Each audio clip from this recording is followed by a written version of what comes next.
Hello दोस्तों, veterans नमस्कार। मैं दीवान सिंह। मैं आपको बताना चाहूँगा कि सीजीआई साहब ने रजिस्ट्री को जिस प्रकार लतड़ा और ये वर्ड यूज किया वेरी नेस्टी, उसके बहुत सारे मतलब होते हैं। उस पर जब मैंने वीडियो बनाया और उस पर जो हमारे व्यूअर्स के कमेंट आए वो काफ़ी हैं। यदि उसे कंपोजिट कमेंट का कोई मेरे पास वो बन करके आता है कि उसमें क्या क्या कमेंट है वो भी डालूंगा मैं आपको।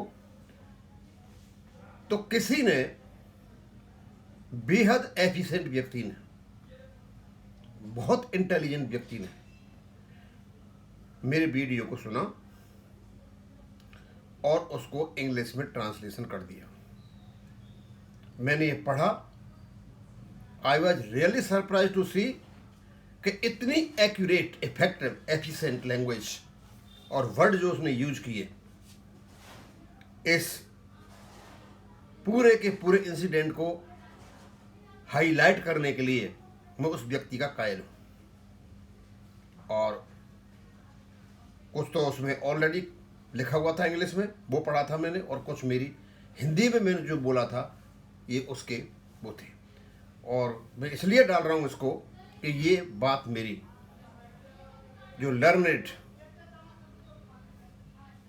एडवोकेट्स हैं, जजेज हैं सुप्रीम कोर्ट, उनके कानों तक जाए कि ये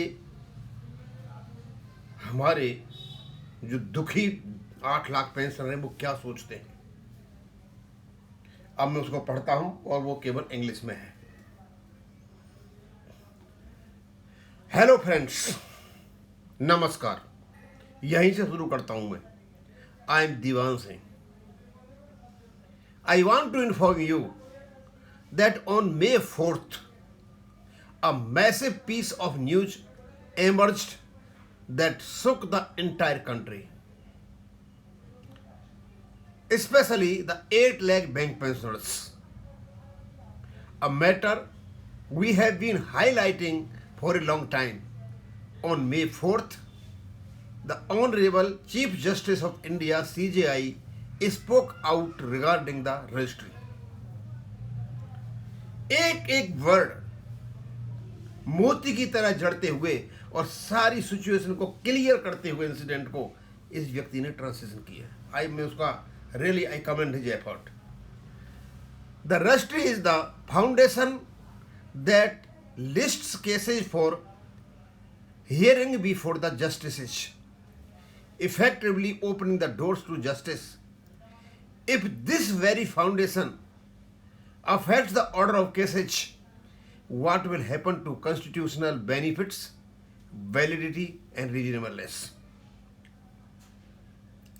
The case of 8 lakh back pensioners has remained unheard until today, solely because the registry was allegedly aligned with the respondents, leading to delays and complications in listing the case.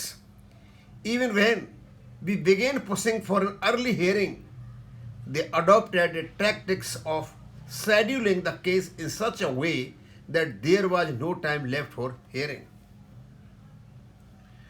When the CGI noticed that the registry was preventing cases from being heard and causing adjournments, he put a stop to adjournments.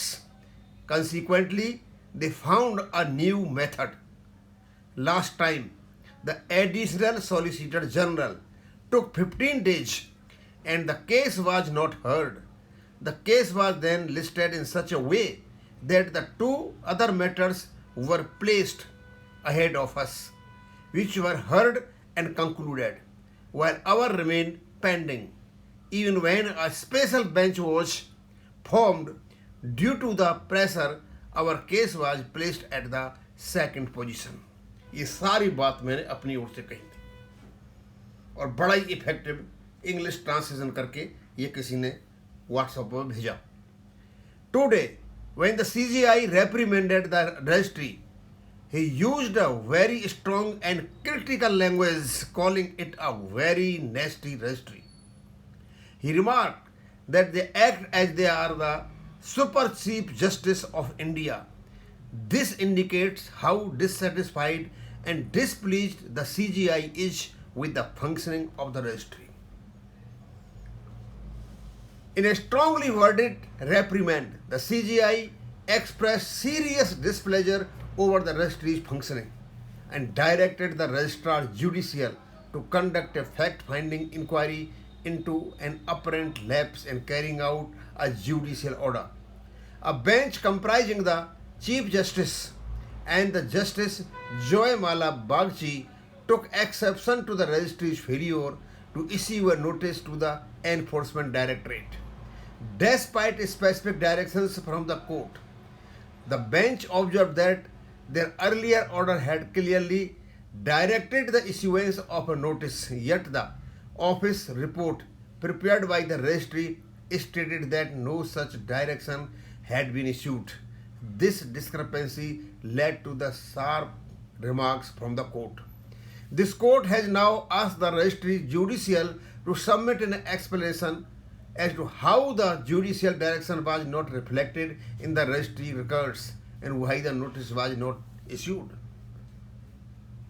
Regarding the cause list, our colleague Amia Kumar noticed that the status of our case was changed from final hearing to motion hearing.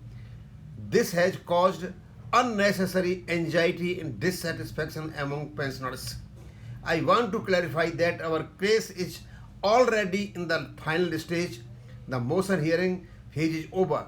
We believe this is a clerical error by the registry and we are continuing to monitor the situation to see how our case number comes up despite these procedural hurdles. Thank you. दोस्तों, इसका तो मैंने video पहले बना दिया था, लेकिन जो कुछ मैंने बोला और उसकी जो एफिकेसी है, उसकी जो एफिशिएंसी है, उसका जो ट्रांसलेशन किया किसी व्यक्ति ने, मार्वेलस, और उसको सर्कुलेट भी कर दिया और सर्कुलेट करने के बाद सब में फैला भी दिया। आजकल एआई के माध्यम से बहुत अच्छी ट्रांसलेशन हो जाती है। मैं जो कुछ बोला था, हो सकता है उन्हें कोई एआई टूल यूज़ किया हो और उसकी वजह से उन्होंने ये इतनी अच्छी ट्रांसलेशन हमारे जो बैंक पेंशनर उनके मध्य में गया है। और ये जो कुछ यहाँ पर लिखा हुआ है, ये बहुत ही इम्पोर्टेंट इन्फॉर्मेशन है रजिस्ट्री के लिए। और मैं आपको बताना चाहूँगा, हमारे जितने भी कमेंट आए हुए हैं, सब लोगों ने सीजीआई साहब को धन्यवाद कहा है, कमेंडेशन भेजा है। They are uploading his work कि पहली बार ऐसा कोई सीजीआई आया है कि इस रजिस्ट्री पर लगाम लगाने की कोशिश की जा रही है। ये तारीख पर तारीख जो खेल खेला जाता है, ये केवल और केवल ये रजिस्ट्री की मिली भगत से खेला जाता है। अब देखते हैं इसका कितना असर होता है। जो कुछ हुआ था उसको हमने यहाँ डाल दिया था। अब यहीं खत्म होगा। थैंक यू, धन्यवाद।